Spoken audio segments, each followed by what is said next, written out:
There's a version of you that she's already in love with, and you've never met him. She looks at you with those eyes, hungry, certain, alive, and you think she sees you. But she doesn't.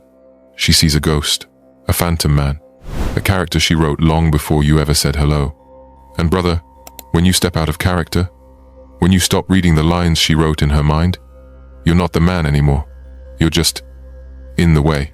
Carl Jung saw this, and what he discovered was so dark, so brutal, that even today, most men can't handle the truth. But if you're still watching, you're about to see something that will change how you see every relationship you've ever had. Stay with me, because by the end of this video, you'll understand why she left, why she changed, and why you were never the problem, if you were just the actor. Let me ask you something. Have you ever been with a woman who seemed obsessed with you at first? She couldn't get enough. Your texts lit up her world. Your presence was oxygen. And then, like a switch flipped, she went cold, distant, like you became a stranger overnight. You replayed every conversation, every moment. You thought, what did I do wrong? How do I fix this? Here's the truth that'll gut you. You didn't do anything wrong. You just stopped being the character she cast you as. You became real. And real wasn't in the script. See, women don't just see men. They see possibilities, futures, fantasies. They look at you and their mind is already 3 years ahead, imagining who you could become, what you might provide, how you'll fit into the narrative she's been writing since she was a little girl. Watching her parents, watching movies, watching love destroy and remake itself in front of her eyes. You think she's seeing you? No, she's measuring you against a template, a role. And brother, you're auditioning for a part you never knew existed. Men confuse this completely. We think we're being seen, but we're being measured, evaluated, tested against a checklist, written in invisible ink. And when we fail that test, when we reveal ourselves as human, as flawed, as anything other than the fantasy, the role gets recast. She doesn't change the script. She changes the actor. Now let me tell you about the man who saw through all of this. Carl Jung, Swiss psychiatrist, student of Freud. But unlike Freud, Jung went deeper, darker. He didn't just study the conscious mind, he dove into the abyss of the unconscious, the shadows, the archetypes, the hidden forces that control us, without us even knowing. And what he discovered about women, about the inner masculine force living inside every woman, was so controversial, so raw, that even his colleagues stepped back. Jung called it the Animus. The Animus is the unconscious masculine image that exists in every woman's psyche. It's the inner man, the ideal, the father, the warrior, the lover, the hero, all mixed together into a psychological blueprint. And when that Animus is immature, untrained, unconscious, brother, it becomes a tyrant. It makes women chase dangerous men and reject good ones. It makes them fall in love with potential instead of presence. It makes them addicted to the fantasy and allergic to the real. And here's the kicker, most women don't even realize they're doing it. Jung was brutal in his honesty. He said that many women weren't acting from their own consciousness anymore. They were being controlled by this inner masculine fantasy, possessed by the Animus. She thinks she's choosing you, but the Animus is choosing for her.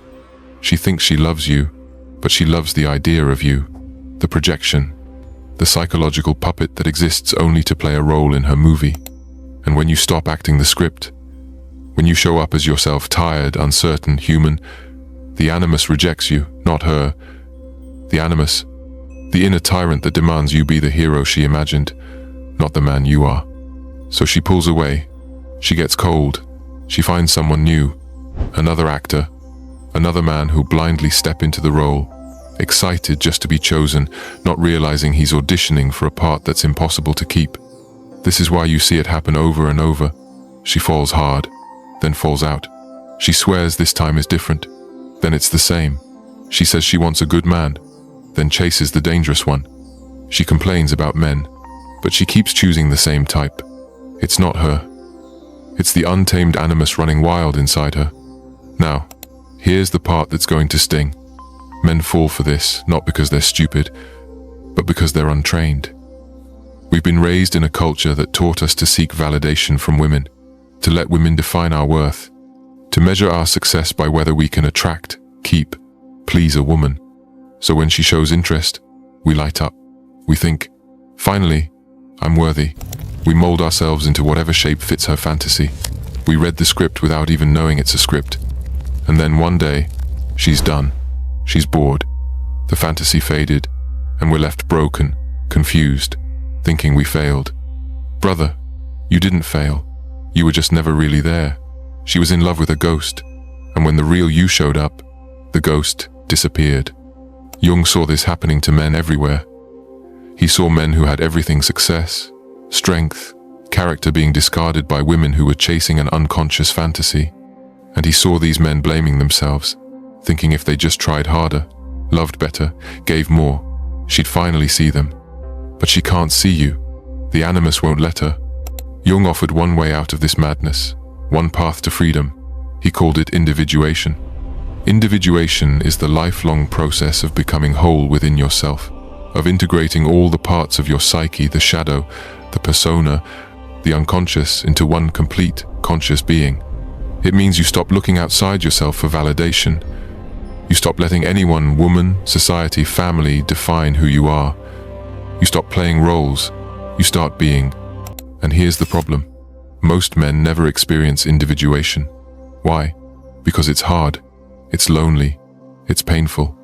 It requires you to face every weakness, every fear, every lie you've told yourself. It's easier to just play the game, to chase women's approval, to fit into the Animus role, to be the actor. But Jung said that you become a man, a real man, only when you choose yourself, fully awake, fully alone, fully at peace with who you are, regardless of whether anyone sees, validates, or rewards it. Listen carefully. This might be the most important thing Jung ever said about men. The greatest tragedy of modern men is not rejection. It's their willingness to mold themselves into anything that will make them accepted. They call it love. Jung called it self-betrayal. Think about it. How many times have you twisted yourself into a knot to keep her happy, changed your opinions, hid your hobbies, softened your edges, became agreeable when you wanted to be honest, stayed quiet when you wanted to speak? You thought you were being a good man, a loving man, but you were betraying yourself. And the cruelest irony? While you bent yourself into her fantasy, you lost the very thing she was attracted to in the first place. Your edge, your mystery, your will. Because women, at least the ones controlled by an immature Animus, aren't drawn to men who bend. They're not attracted to men who compromise their standards. They call these men weak, doormats, nice guys.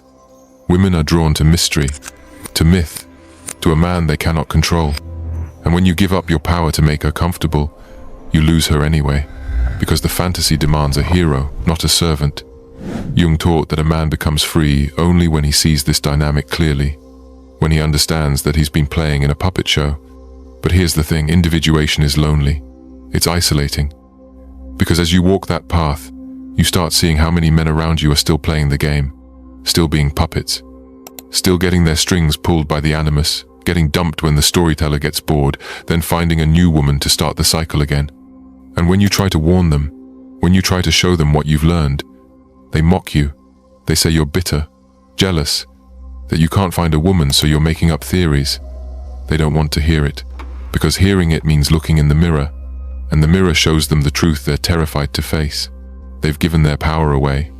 People don't like those who show them their weaknesses, even when you're trying to help, even when you're trying to free them. So you walk alone. But it's not just men who suffer from the untamed Animus. Jung warned that when a woman doesn't train this inner masculine force, she becomes trapped too. She becomes a beast in her own right.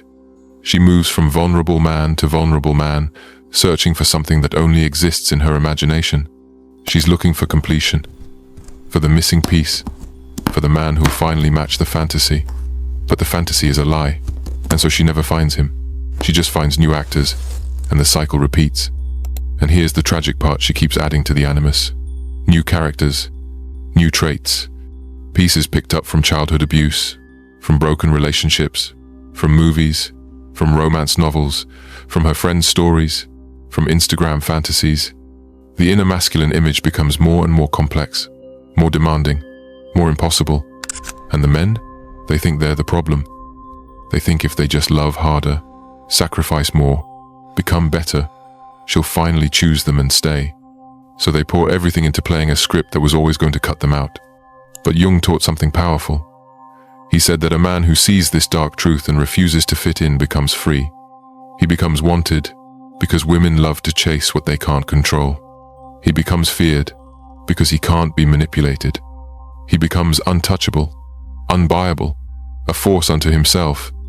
He becomes, in Jung's words, a god, not because he's perfect, but because he's whole. The individuated man has chosen not to fix a woman, but to fix himself. He's decided to be complete on his own.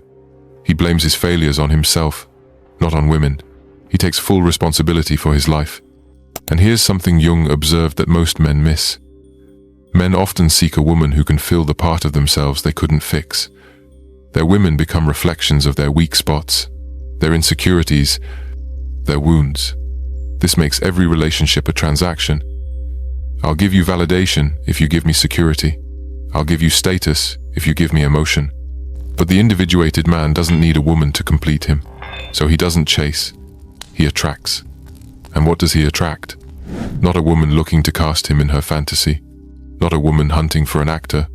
He attracts a woman who has done her own work, who has trained her animus, who has burned through her own illusions, who doesn't want fantasy, she wants truth. She's not a goddess looking for worship. She won't treat you like a puzzle piece. No games, no projections. She's not looking for completion because she's already complete. She's done the hard work on herself. She's faced her shadows. She's integrated her own psyche. She just needs someone to stand side by side with, someone who sees her not as a prize, but as an equal. And she sees you the same way as a man, not as an actor in her movie. Jung called this freedom, true sacred union. Two whole people choosing each other not out of need but out of strength. But Jung warned, most men will never get there. Why? Because facing yourself is the hardest thing you'll ever do. Seeing your own weaknesses, admitting your own failures, taking full responsibility for your life without blaming women, society, your past. It's brutal. It's terrifying. So most men quit. They simply fit into the animus role and blame women later for their own weakness. They stay comfortable in the victim story. Women are all the same. She didn't appreciate me. They only want bad boys. But Jung said, if you're being controlled, it's because you allowed it. If you're being discarded, it's because you never stood as yourself in the first place. The individuated man chooses a woman not from weakness, but from strength. Not a woman to fill his gaps, but a woman to conquer life with. Not someone to complete him, but someone to adventure alongside. And Jung had a message for women too. He challenged them to walk their own path of individuation, to train the animus, to become conscious of the projections they've been casting onto men their whole lives, to become the main character in their own story instead of waiting for a man to write it for them. Because until both sides do the work, the puppet show continues. The fantasy factory keeps producing broken relationships, and everyone stays stuck in the cycle. So here's what I want you to understand. If you've made it this far, you're already different. You're already willing to see what most men refuse to look at, and that means you have a chance. A chance to step off the stage, to cut the strings, to stop auditioning for a role you were never meant to play. The path of individuation is lonely. It's long. It's painful. But it's the only path to real freedom, real power, real love. Not the fantasy kind, the real kind, where two whole people stand together not because they need each other, but because they choose each other.